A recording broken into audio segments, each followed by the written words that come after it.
Villa and Zapata are from different regions, different worlds. But at their core, they have similar values.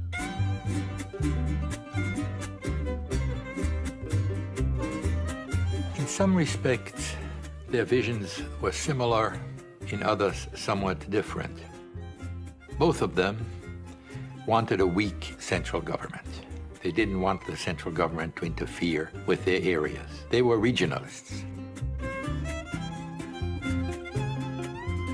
Zapata thought in terms of Morelos and its surroundings, the state of Mexico, going as far as Puebla and Tlaxcala, while Villa thought in terms of the north, Chihuahua, Durango, Zacatecas.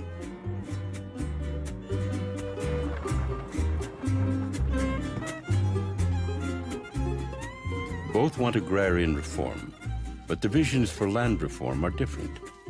This has to do with the history of these regions and the sort of people who live there.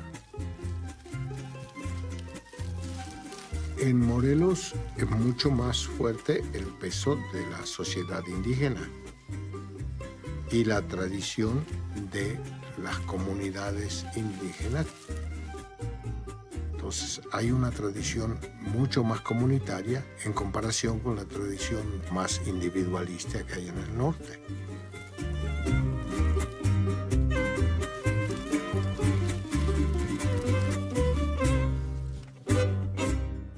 Cuando cae Huerta, hay varias facciones revolucionarias.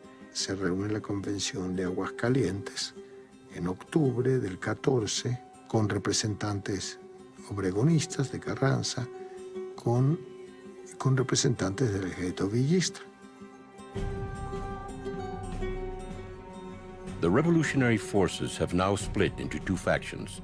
One, known as the Constitutionalists, is headed by Carranza and Obregón. The other, by Villa and Zapata. What you have in Aguascalientes is the different factions that had toppled Huerta come together in order to try to reach some kind of accord as to what's going to happen next. And what you have very clearly are competing views as to where Mexico needs to go next. And even though there are attempts at trying to reconcile these different views, in the end, that reconciliation doesn't take place. Zapata refuses to attend the convention at Aguascalientes because he distrusts Carranza and the Constitutionalists. They have never supported his demand for agrarian reform. So Villa reaches out to him. The two agree to meet in Xochimilco. What they did was to ratify their alliance and to divide the military command. The Zapatistas would operate in the south, the Villistas in the north.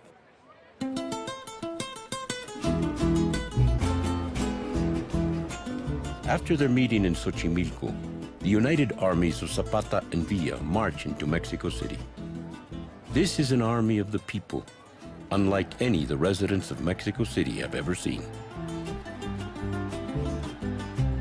When Villa's army entered Mexico City, they all had uniforms. They all had the same kind of rifles. It was the impression of an army coming into Mexico City. The Zapatistas had huaraches, the peasant shirts, armed with an array of rifles, muskets, machetes. They simply didn't have the resources that Villa had.